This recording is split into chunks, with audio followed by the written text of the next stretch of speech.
దేవుని నామానికి మహిమ కలుగును గాక. మరొకసారి దేవుని వాక్యాన్ని వినడానికి సిద్ధపడుతున్న ప్రతి ఒక్కరికి ప్రభువైన యేసుక్రీస్తు నామంలో శుభాభివందనాలు తెలియజేస్తున్నాను. చిన్న మాట ప్రార్థన చేసుకొని దేవుని వాక్యాన్ని ధ్యానిద్దాం. మహాగణుడువు ప్రియరక్షక మిగిలిన నామానికి స్తోత్రం తండ్రి. తిరిగి మరలా ఈ వారం కూడా పరిశుద్ధ గ్రంథముల నుండి నీ మాటలను ధ్యానించడానికి మీరు మాకు ఇచ్చిన సమయాన్ని బట్టి స్తుతిస్తూ ఉన్నాము.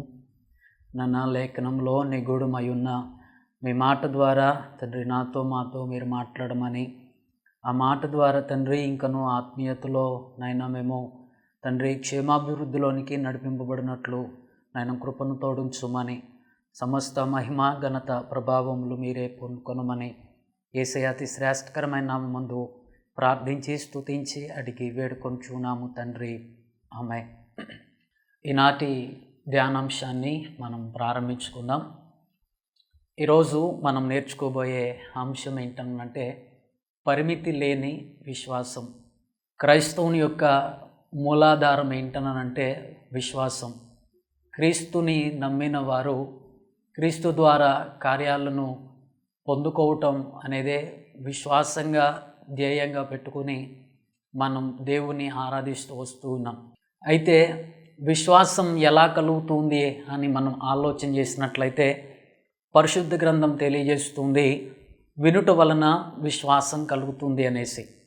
మరి పరిమితి లేని విశ్వాసం మనకి ఎలా కలుగుతుంది అనంటే నిరీక్షణ కలిగి దేవుని మీద ఆధారపడి జీవించటం వలన పరిమితి లేని విశ్వాసాన్ని మనం పొందుకొనగలుగుతాం.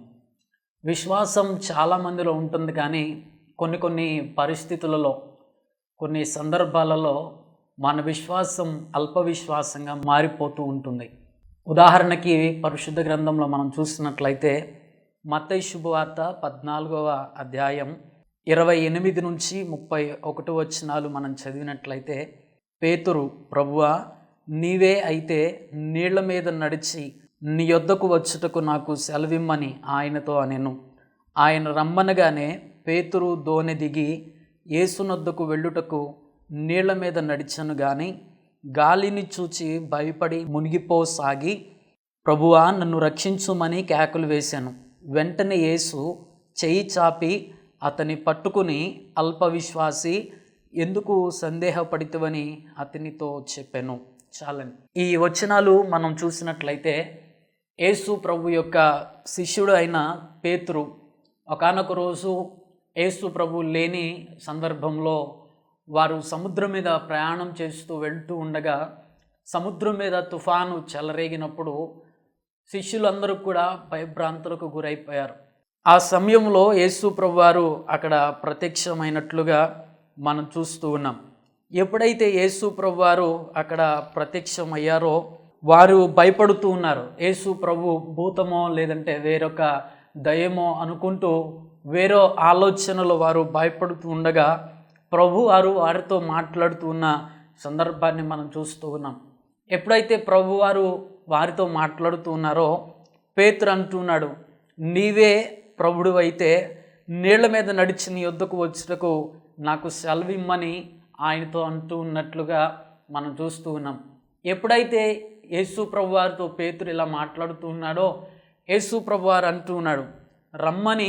ఆయన వెంటనే సెలవిచ్చినట్లుగా పేతురు నువ్వు నా యొద్దకు రా అని ఆయన సెలవిచ్చినట్లుగా మనం చూస్తూ ఉన్నాం. ఎప్పుడైతే యేసు ప్రభు వారు రమ్మన్నారో పేతురు గారు దిగి నీళ్ల మీద నడుచుకుంటూ వెళ్తూ ఉన్నాడు. వెళ్తూ ఉండగా గాలి వచ్చినప్పుడనంట ఆ గాలికి భయపడిపోయినట్లుగా మనం చూస్తూ ఉన్నాం. కారణం ఏంటనంటే అల్ప విశ్వాసం. నీళ్ల మీద నడుచుకుంటూ వెళ్తూ ఉన్నాడో రమ్మని యేసు ఆజ్ఞాపించాడో ఆయన రమ్మన్నాడు అనంటే అక్కడ ఖచ్చితంగా గొప్ప కార్యం జరుగుతుంది. కానీ ఎప్పుడైతే గాలి వచ్చిందో ఇతడు భయపడిపోయినట్లుగా మనం చూస్తూ ఉన్నాం. మనం కూడా విశ్వాసంలో అయితే ఉంటూ ఉన్నాం, కానీ మన విశ్వాసం పరిమితి లేని విశ్వాసంగా మనం బ్రతకలేకపోతూ ఉన్నాం. లేదంటే దేవుని మీద మాత్రమే ఆధారపడి జీవించే విశ్వాసం కలిగి మనం జీవించలేకపోతూ ఉన్నాం. ఈరోజు మన విశ్వాసాన్ని మనం పరీక్ష చేసుకోవడం చాలా ప్రాముఖ్యమై ఉంది. నిరీక్షణ కలిగి దేవుని యందు విశ్వాసంలో మనము బ్రతకగలిగితే ఖచ్చితంగా దేవుని కార్యాలను మనం చూడగలుగుతాం.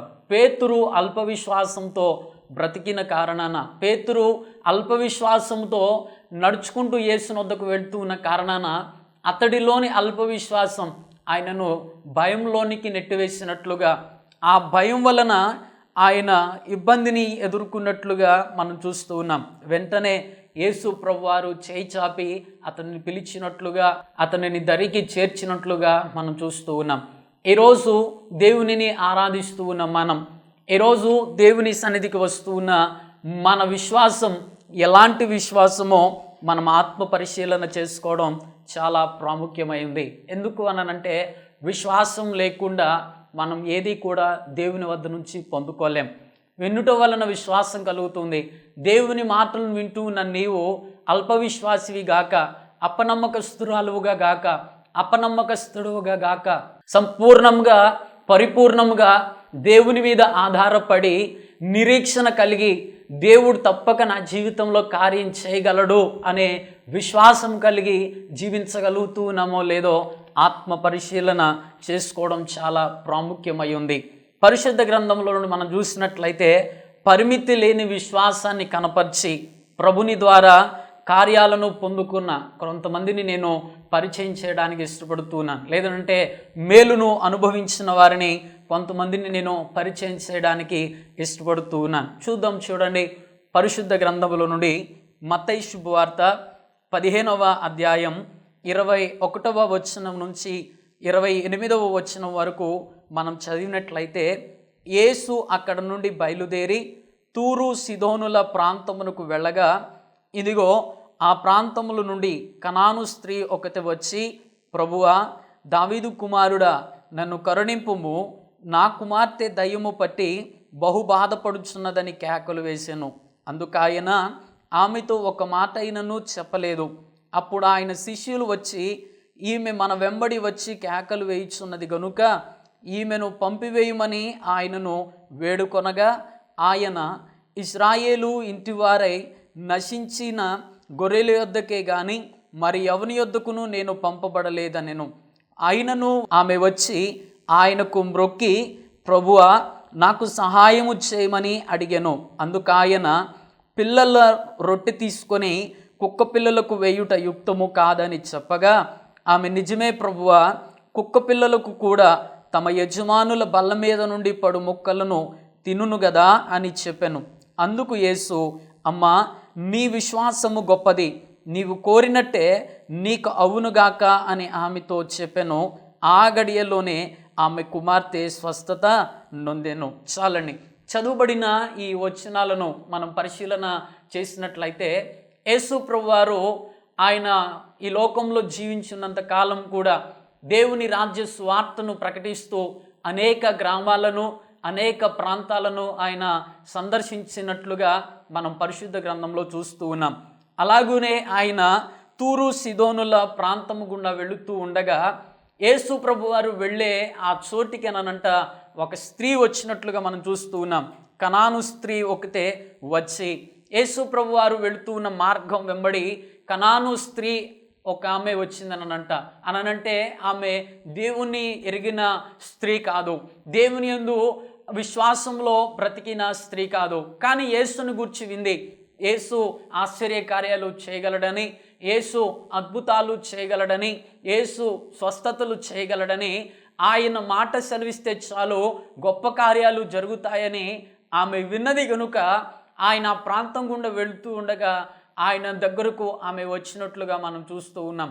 ఆమె రావటానికి గల కారణం ఏమై ఉంది అని మనం ఆలోచన చేసినట్లయితే 22వ వచనాన్ని మనం చదివినట్లయితే, ప్రభువా, దావీదు కుమారుడా, నన్ను కరుణింపుము, నా కుమార్తె దయ్యము పట్టి బహు బాధపడుచున్నదని కేకలు వేశాను. ఆమె ఎందుకు యేసు ప్రభువారు వెళ్ళే మార్గం దగ్గరకు వచ్చింది అని ఆలోచన చేస్తే, తనకున్న ఒక్కగానొక కుమార్తె అనంట అపవిత్రాత్మల చేత, దయ్యము చేత బాధింపబడుతూ ఉంది, పీడింపబడుతూ ఉంది. ఆలోచన చేద్దాం. ఆమె నమ్ముకున్న దేవుళ్ళు అనబడిన వారు ఉండి ఉంటారు. ఆమె ఏదో ఒక విశ్వాసంలో బ్రతుకుతూ ఉంటుంది. కానీ ఆమె ఎందుకు యేసు ప్రభు వారి దగ్గరకు వచ్చింది అని మనం ఆలోచన చేస్తే, ఆమె నమ్ముకున్న ఏ దేవుడి వల్ల కూడా ఆమె కార్యాన్ని చవి చూడలేకపోయి ఉంటుంది. ఆమె నమ్మిన ఏ సిద్ధాంతంలో కూడా ఆమె యొక్క కుమార్తె విడుదల పొంది ఉండకపోయి ఉండొచ్చు. అందుకే యేసు ప్రభు వారి దగ్గరకు వచ్చింది. కారణం ఏంటనంటే ఆయన చేయగలడు అని నమ్మి, ఆయనను గూర్చి వింది గనుక విన్న ఆ మాటను బట్టి యేసు మీద ఆమెకు విశ్వాసం కలిగినట్లుగా మనం చూస్తూ ఉన్నాం. ఎప్పుడైతే యేసు ప్రభు వారి దగ్గరకు ఆమె వచ్చిందో ఆమె యేసు ప్రభు వారిని ఇలా సంబోధిస్తూ ఉంది, దావీదు కుమారుడా నన్ను కరుణింపుము. ఆమె గుర్తించింది ఆయన తప్ప ఇంకెవ్వరూ కూడా నా కుమార్తెను బాగు చేయలేరు అనేసి. ఆమె గుర్తించింది ఆయన వల్ల మాత్రమే నా కుమార్తె స్వస్థత పొందుకుంటుంది అనేసి. అందుకే దేవుని కుమారునితో ఇలా అంటుంది, దావీదు కుమారుడా నన్ను కరుణించయ్యా అని కేకలు వేస్తూ యేసు ప్రభు వారి వెంబడి ఆమె వెళ్తూ ఉన్నట్లుగా మనం చూస్తూ ఉన్నాం. ఎప్పుడైతే యేసు ప్రభు వారి వెంట ఆమె వెళ్తూ ఉందో యేసు ఆమెను చూడలేదా అనంటే చూడలేదని కాదు, చూశాడు అనంట. కానీ ఆమెలోని విశ్వాసాన్ని యేసు ప్రభువారు పరీక్షిస్తూ ఉన్నట్లుగా మనం చూస్తూ ఉన్నాం. యేసు ప్రభువారు ఆమె ఎంత విశ్వాసంలో ఉందో, లేదంటే ఎంతగా ఆయన మీద ఆధారపడి ఆయనను వెంబడిస్తూ ఉందో పరీక్ష చేయడానికే ఆమె స్వరాన్ని విన్నా కానీ యేసు ఆమె వైపు చూడనట్లుగా మనం చూస్తూ ఉన్నాం. ఎప్పుడైతే యేసు ప్రభువారి వెంబడి ఆమె వెళుతూ ఉందో కేకలు వేసుకుంటూ మనం చూసినట్లయితే 23వ వచనం, అందుకు ఆయన ఆమెతో ఒక్క మాట అయినను చెప్పలేదు. అప్పుడు ఆయన శిష్యులు వచ్చి ఈమె మన వెంబడి వచ్చి కేకలు వేయుచున్నది గనుక ఈమెను పంపివేయమని ఆయనను వేడుకొనగా.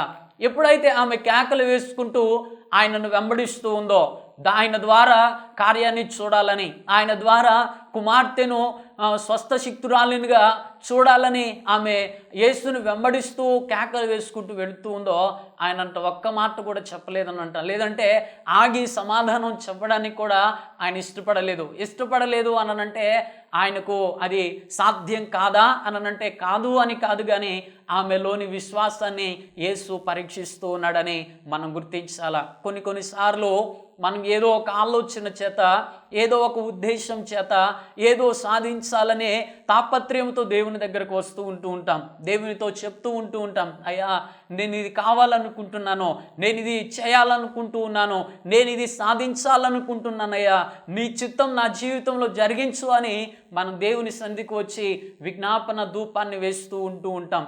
కానీ అనుకున్న సమయంలో, అనుకున్న సందర్భంలో మనం దానిని సాధించలేకపోతూ ఉన్నామనంటే అది ఆయనకి ఇష్టం లేదు అని కాదు, కానీ ఆయన మన విశ్వాసాన్ని పరీక్షిస్తూ ఉన్నాడని మనం గ్రహించాలా. అది ఆయన చేయలేడు అని కాదు, కానీ ఆయన మన ఆత్మీయ జీవితాన్ని పరిశీలన చేస్తూ ఉన్నాడని మనం గుర్తించగలగాల. కనాను స్త్రీని కూడా ఆయన పరీక్ష చేస్తూ ఉన్నాడు, పరిశీలన చేస్తూ ఉన్నాడు. ఆయన వెంబడి వెళుతూనే ఉంటుంది. ఆయన వెనక్కి తిరిగి చూడట్లేదు కదా, ముందుకు వెళ్ళిపోతూ ఉంటే మరింత బిగ్గరగా కేకలు వేసుకుంటూ యేసుని వెంబడిస్తూ ఉన్నట్లుగా మనం చూస్తూ ఉన్నాం. ఎప్పుడైతే ఆమె యేసు వెంబడి కేకలు వేసుకుంటూ వెళుతూ ఉందో శిష్యులు ఆయనతో మాట్లాడుతూ ఉన్నారు, అయ్యా ఆమె మనల్ని పిలుస్తూ ఉంది, ఆగి ఆమె సమస్య ఏమై ఉందో ఆమెకు సమాధానం ఇస్తే బాగుంటుంది కదా, ఆమెకి ఏం కావాలో ఆమెకి ఇచ్చి పంపిస్తే బాగుంటుంది కదా అని యేసు ప్రభు వారితో శిష్యులు పలుకుతూ ఉన్నట్లుగా మనం చూస్తూ ఉన్నాం. ఎప్పుడైతే వారు అలా అంటున్నారో యేసు ప్రభు వారు అంటున్నాడు, ఆయన ఇశ్రాయేలు ఇంటివారై నశించిన గొర్రెల యొద్దకే గాని మరి ఎవని యొద్దకును నేను పంపబడలేదో అనెను. అయినను ఆమె వచ్చి ఆయనకు మ్రొక్కి. ఇక్కడ యేసు ప్రభు వారు అంటున్నాడు, ఇశ్రాయేలు ఇంటి వారై నశించిన గొర్రెల యొద్దకే గాని మరి ఎవని యొద్దకును నేను పంపబడలేదు. ఇశ్రాయేలీలు ఎవరు అంటే దేవుని చేత విమోచింపబడిన వారు. దేవుని చేత విమోచింపబడిన వారి దగ్గరికే నేను పంపబడ్డాను, కానీ మరి ఎవరిని దగ్గరకు నేను పంపబడలేదు అని ఆయన సమాధానం ఇస్తూ ఉన్నానంట. ఆమె మాత్రం వెనకకు వెళ్ళిపోవటానికి ఇష్టపడలా. యేసు ప్రభు వారు ఆమెను తృణీకరిస్తూ ఉన్న ఆమె తిరిగి వెనక్కు వెళ్ళిపోవడానికి ఇష్టపడట్లే. విశ్వాసాన్ని ఇంకా బలపరుచుకుంటూ ఉంది, విశ్వాసాన్ని ఇంకా స్థిరపరుచుకుంటూ ఉంది. విశ్వాసంలో పరిమితి లేని విశ్వాసాన్ని ఆమె కనపరుస్తూ అనంట ఆయనకు మొక్కుతూ ఉందనంట. ఆలోచన చేద్దాం. దేవుని దగ్గరకు వస్తూ ఉన్న మన జీవితంలో మనం అనుకున్నది జరగకపోతే మన విశ్వాసం ఏమైపోతుంది? మన జీవితంలో మనకు కావాలి అనుకున్నది మనకు దక్కకపోతే మన విశ్వాసం ఏమైపోతుంది? ఈరోజు దేవుని యందు విశ్వాసంలో బ్రతుకుతూ ఉన్న మనం ఎలా జీవిస్తూ ఉన్నామో ఆత్మ పరిశీలన చేసుకోవడం చాలా ప్రాముఖ్యమై ఉన్నది. ఈరోజు నీ విశ్వాసాన్ని ప్రభు పరీక్షిస్తూ ఉన్నాడేమో, అందుకే నీవు అనుకున్న సమయంలో నీవు సాధించలేకపోతూ ఉన్నావేమో. ఖచ్చితంగా ప్రభు నీకు అనుగ్రహించగలిగిన సమర్థుడని నమ్మి నీవు దానిని పొందుకోవడం వరకు దేవుని సన్నిధిలో నిలిచి ఉండగలిగితే నీ జీవితంలో కార్యమును చేయగలిగిన సర్వోన్నతుడు నీవు నమ్మిన యేసయ్య. నమ్మితే దేవుని నామానికి మహిమ కలుగునుగాక. ఈ కనాను స్త్రీ అదే చేస్తూ ఉంది. యేసు ప్రభు వారు కాదన్నా కూడానంట ఆయనకు మ్రొక్కుతూ ఉందనంట. ఇంకా మనం చూసినట్లయితే 25వ వచనాన్ని మనం చదివినట్లయితే, అయినను ఆమె వచ్చి ఆయనకు మ్రొక్కి, ప్రభువా నాకు సహాయము చేయమని అడిగేను. చూస్తూ ఉన్నాం కదండి, ఆమె వెళ్ళిపోవడానికి ఇష్టపడలా. ఆమె కుమార్తె చాలా ఇబ్బందికరమైన పరిస్థితిలో ఉంది. దయ్యముల చేత పీడింపబడుతూ ఉన్న పరిస్థితిలో ఉంది. అపవిత్రాత్మల చేత కృంగిపోతున్న పరిస్థితిలో ఉంది. ఇక ఆయన తప్ప దిక్కు మరెవరు కూడా లేరు. ఆమె అనంట యేసు ప్రభు వారి దగ్గరకు వచ్చి ఆయనకు మ్రొక్కి ఆయనను అడుగుతూ ఉన్నట్లుగా మనం చూస్తూ ఉన్నాం. ఎప్పుడైతే ఆమె యేసు ప్రభు వారిని అడిగిందో ఆయన ఏమంటూ ఉన్నాడు? 26వ వచనాన్ని మనం చదివినట్లయితే, అందుకు ఆయన, పిల్లలు రొట్టె తీసుకొని కుక్క పిల్లలకు వేయుట యుక్తము కాదని చెప్పగా ఆమె, నిజమే ప్రభువా, కుక్క పిల్లలు కూడా తమ యజమానుల బల్ల మీద నుండి పడు మొక్కలు తినును కదా అని చెప్పాను. ఇక్కడ ఒక రకంగా మనం చూడాలనంటే ఆమెకు అవమానం కలిగినట్లే. యేసు ప్రభు వారు అంటున్నాడు, పిల్లలు తినే రొట్టె ముక్కను తీసి కుక్క పిల్లలకు వేయడం యుక్తము కాదు కదా. ఒక్కొక్క మాటను బట్టి దేవుని సన్నిధిలో మనం దేవుని వాక్యానికి గద్దింపుకు లోబడలేని వారంగా ఉంటూ ఉంటాం. కానీ ఈ స్త్రీ అనంట యేసు ప్రభు వారు ఆమెను అవమానించినట్లుగా మాట్లాడుతూ ఉన్నా ఆమె అవమానంగా తీసుకోలేదు. ఆమె అంటుంది, కుక్క పిల్లలు తినే రొట్టె ముక్కను తినటం యుక్తమే కదా అని ఆమె యేసు ప్రభు వారితో సమాధానం ఇస్తూ ఉన్నట్లుగా మనం చూస్తూ ఉన్నాం. అంటే ఆమె యేసు ద్వారా ఎలాగైనా కానీ కార్యాన్ని పొందుకోవాలనే విశ్వాసంలో బలపడినట్లుగా, అట్టి విశ్వాసం కలిగి యేసుని వెంబడించినట్లుగా మనం చూస్తూ ఉన్నాం. ప్రియమైన దేవుని సంగమా, ప్రియమైన సహోదరి సహోదరుడా, ఈరోజు ఈ మాటలు వింటూ ఉన్న నీవు నీ జీవితంలో ఏది సాధించలేక నీ విశ్వాసముల నుంచి వైదొలిగిపోతూ ఉన్నావో, ఏది పొందుకోలేక నీవు విశ్వాసమును విడిచి మరలా లోకంలోనికి వెళ్ళిపోతూ ఉన్నావో, ఒకసారి ఆలోచన చేయి. ప్రభువారు నిన్ను పరీక్షిస్తూ ఉన్నాడో, ప్రభువారు నిన్ను పరిశీలన చేస్తూ ఉన్నాడో, నీలోని విశ్వాసాన్ని నీవు బలపరుచుకోగలిగితే, నీలోని విశ్వాసాన్ని పరిమితి లేని విశ్వాసముగా నీవు మార్చుకోగలిగితే ప్రభు ఖచ్చితంగా నీ జీవితంలో గొప్ప కార్యాన్ని చేయడానికే ఇష్టపడుతూ ఉన్నాడు. ఈ కనాను స్త్రీ కూడా యేసు ప్రభు వారిని వెంబడించడం మాత్రమే కాదు, యేసు ప్రభు వారికి మ్రొక్కినట్లుగా మనం చూస్తూ ఉన్నాం. యేసు ప్రభు వారిని అడిగినట్లుగా మనం చూస్తూ ఉన్నాం. యేసు ప్రభు వారు కాదు వెళ్ళిపోమన్నా వెళ్లకుండా యేసు ప్రభు వారి దగ్గర నుంచి పొందుకోవడం కోసం యేసు దగ్గరే నిలిచి ఉన్నట్లుగా మనం చూస్తూ ఉన్నాం. ఈరోజు దేవుని యొద్ద నీవు నిలిచి ఉండగలుగుతూ ఉన్నావా? ఆయన పరీక్షలో ఈరోజు దేవుని యొద్ద నీవు నిలిచి ఉండగలుగుతూ ఉన్నావా? ఆయన పరిశీలనలో నిలిచి ఉండగలిగే విశ్వాసం నీలో ఉంటే, ఆయన పరీక్షలో నిలిచి ఉండగలిగిన విశ్వాసం నీలో ఉంటే ఖచ్చితంగా నీ జీవితంలో కార్యం చేయడానికి ప్రభు ఇష్టపడుతూ ఉన్నాడు. ఆ స్త్రీని గురించి మనం ఆలోచన చేసినట్లయితే 28వ వచనం మనం చూస్తూ ఉన్నాం. అందుకు యేసు, అమ్మా నీ విశ్వాసము గొప్పది, నీవు కోరినట్టే నీకు అవునుగాక అని ఆమెతో చెప్పెను. ఆ గడియలోనే ఆమె కుమార్తె స్వస్థత నొందెను.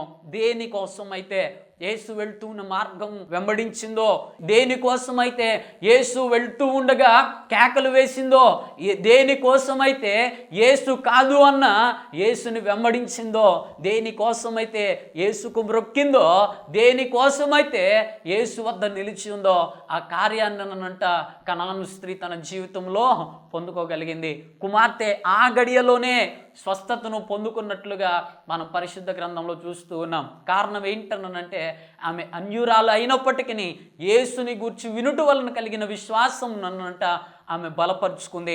ఆ యొక్క విశ్వాసంలో నిరీక్షణ కలిగి ఓర్పుతో నన్నంట ఆయనను వెంబడించగలిగింది. ప్రియమైన దేవుని సంగమా, ఈరోజు దేవుని వద్దకు వస్తూ ఉన్న నీవు ఎలా ఉంటూ ఉన్నావు? నీ విశ్వాసం ఎలా ఉంటుంది? యేసు వద్ద నుంచి పొందుకోగలిగిన విశ్వాసం నీలో ఉందా? లేక ఆయన పరీక్షలో నిలబడలేక ఆలస్యం అవుతూ ఉన్న ఆ సందర్భాలలో యేసును కాదనుకుంటూ యేసునందు విశ్వాసం నుంచి వైదొలిగిపోతూ నీవు వేరొక మార్గమును వెంబడిస్తూ ఉన్నావా? ఆలోచన చేయి. ఈరోజు ప్రభు నీతో మాట్లాడుతూ ఉన్నాడు. పరిమితి లేని విశ్వాసమును నీవు కలిగి ఉంటేనంట ప్రభు తప్పక నీ జీవితంలో కార్యాలను చేస్తాడు. కనాను స్త్రీ కూడా పరిమితి లేని విశ్వాసము కలిగి యేసును వెంబడించిన కారణాన యేసు ద్వారా ఆమె కార్యాన్ని పొందుకున్నట్లుగా మనం పరిశుద్ధ గ్రంథంలో చూస్తూ ఉన్నాం. రెండవదిగా మనం చూసినట్లయితే లూకా శుభవార్త 7వ అధ్యాయం మొదటి నుంచి కొన్ని వచనాలు మనం చదివినట్లయితే, ఆయన తన మాటలన్నీ ప్రజలకు సంపూర్తిగా వినిపించిన తరువాత కపెర్నహూములోనికి వచ్చాను. ఒక శతాధిపతికి ప్రియుడైన దాసుడొకడు రోగి అయి చావు సిద్ధమై ఉండెను. శతాధిపతి యేసుని గూర్చి విని ఆయన వచ్చి తన దాసుని స్వస్థపరచవలెనని ఆయనను వేడుకొనుటకు యూదుల పెద్దలను ఆయన యొద్దకు పంపెను. వారు యేసునొద్దకు వచ్చి, నీ వలన ఈ మేలు పొందుటకు అతడు యోగ్యుడు. అతడు తన జనులను ప్రేమించి మనకు సమాజ మందిరమును తానే కట్టించినని ఆయనతో చెప్పి మిక్కిలి బ్రతిమాలు కొనిరి. కావున యేసు వారితో కూడా వెళ్ళెను. ఆయన ఆ ఇంటి దగ్గరకు వచ్చినప్పుడు శతాధిపతి తన స్నేహితులను చూచి, మీరు ఆయన యొద్దకు వెళ్ళి, ప్రభువా, శ్రమ పుచ్చుకొనవద్దు, నీవు నా ఇంటిలో నీకు వచ్చుటకు నేను పాత్రుడును కాను. అందుచేత నీ యొద్దకు వచ్చుటకు పాత్రుడునని నేను ఎంచుకొనలేదు. అయితే మాట మాత్రము సెలవిమో, అప్పుడు నా దాసుడు స్వస్థపరచబడును. నేను సహా అధికారులకును లోబడిన వాడును. నా చేతి క్రిందను పైన అనేకులు ఉన్నారు. నేను ఒకని పొమ్మంటే పోవును, ఒకని రమ్మంటే వచ్చును. నా దాసుని చేయమంటే ఇది చేయునని నేను చెప్పినట్టు ఆయనతో చెప్పుడని వారిని పంపెను. చాలండి, ఇక్కడ మనం చూస్తూ ఉన్నాం. యేసు ప్రభువారు కపెర్నహూములోనికి వెళ్ళినప్పుడు ఒక శతాధిపతి యూదుల పెద్దలను యేసు ప్రభు వారి దగ్గరకు పంపించినట్లుగా మనం చూస్తూ ఉన్నాం. కారణం ఏంటనంటే, శతాధిపతికి ప్రియుడైన దాసుడు ఒకడు ఉన్నాడు. అతడు రోగి అయి ఉన్నట్లుగా మనం చూస్తూ ఉన్నాం.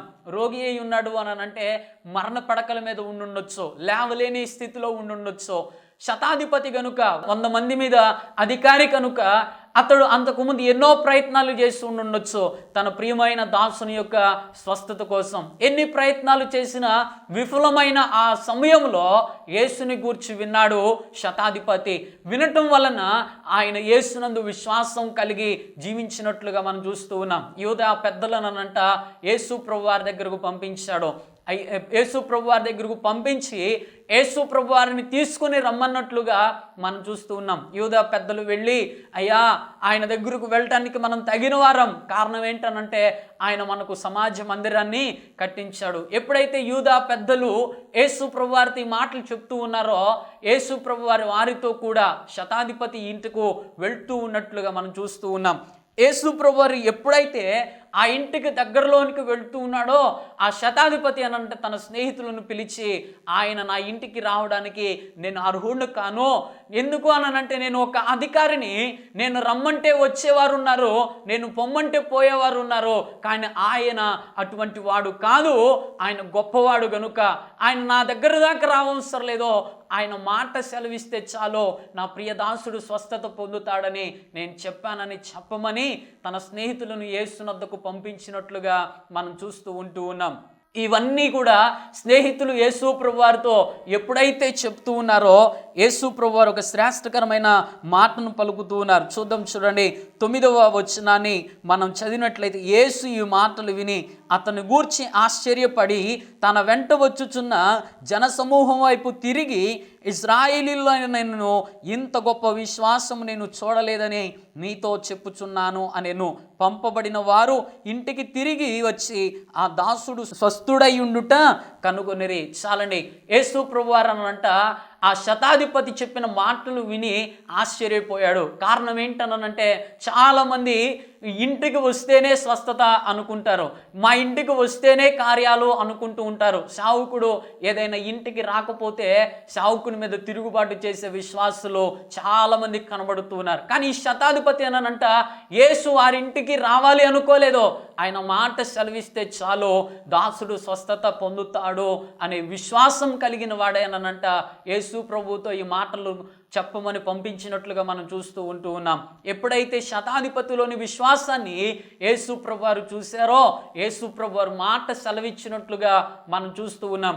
యేసు దగ్గరకు వచ్చిన శతాధిపతి స్నేహితులు తిరిగి శతాధిపతి ఇంటికి వచ్చి చూసేసరికి అప్పటి వరకు మరణ పడకల మీద ఉన్న తన ప్రియ దాసుడు, లేదంటే రోగి అయి ఉన్న తన ప్రియ దాసుడు స్వస్థత పొందుకున్నట్లుగా మనం పరిశుద్ధ గ్రంథంలో చూస్తూ ఉన్నాం. కారణం ఏంటనంటే శతాధిపతి యేసుని గురించి విన్నప్పుడు విశ్వాసాన్ని పొందుకున్నాడు.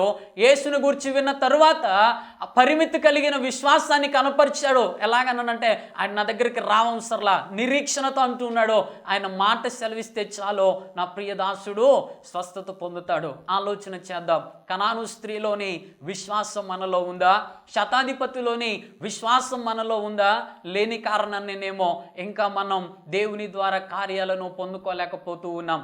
కనాను స్త్రీ అన్యురాలైనప్పటికీ యేసుని గురించి విన్నప్పుడు పరిమితి లేని విశ్వాసాన్ని కనపరిచి యేసు ద్వారా తప్ప వేరొకరి ద్వారా కార్యం కలుగుదని గ్రహించి యేసుని వెంబడించిన స్త్రీగా మనం చూస్తూ ఉన్నాం. శతాధిపతి యేసుని గురించి విన్నప్పుడు విశ్వాసమును పొందుకున్నవాడే పరిమితి లేని విశ్వాసాన్ని కనపరుస్తూ ఆయన మాట మాత్రం సెలవిస్తే చాలు అని చెప్పినట్లుగా మనం చూస్తూ ఉన్నాం.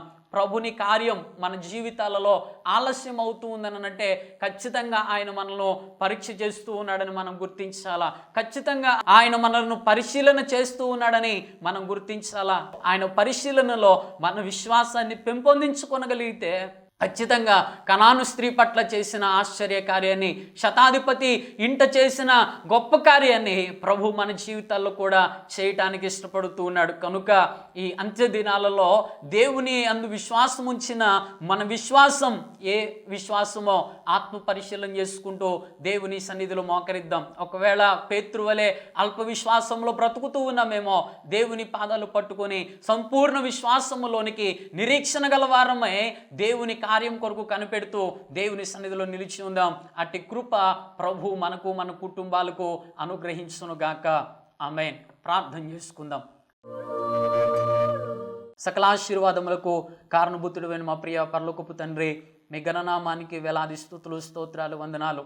నాన్న, మీరు మా విశ్వాసాన్ని పరిశీలన చేస్తూ ఉండగా అల్ప విశ్వాసులముగా గాక నైనా మేము కార్యాన్ని పొందుకోలేకపోతూ ఉన్నామని నీ సన్నిధిని విడిచిపెట్టే వారంగా గాక కనాను స్త్రీ వలె విశ్వాసంలో నిలకడ కలిగిన వారమై పరిమితి లేని విశ్వాసము కనపరుస్తూ తండ్రి మీ ద్వారా కార్యాన్ని పొందుకునే కృపాభాగ్యం నాయన శతాధిపతి వలె నాయన పరిమితి కలిగిన విశ్వాసము కలిగి నాయన నిరీక్షణతో తండ్రి నీ సన్నిధిలో నిలిచుండే కృప నాయన మాకందరికీ అనుగ్రహించుమని ఎంతి దినాలలో నాయన విశ్వాసంలో బలపడుతూ ఆత్మీయతలో నాయన ఎదుగుతూ నాయన అనేక మందికి మాదిరికరముగా జీవించగలిగిన నాయన జీవితాలను మాకు అనుగ్రహించుమని సమస్త మహిమ ఘనత ప్రభావములు మీరే పొందుకొనమని యేసయ్య అతి శ్రేష్టకరమైన నామమందు ప్రార్థించి స్తుతించి అడిగి వేడుకొనుచున్నాము తండ్రి.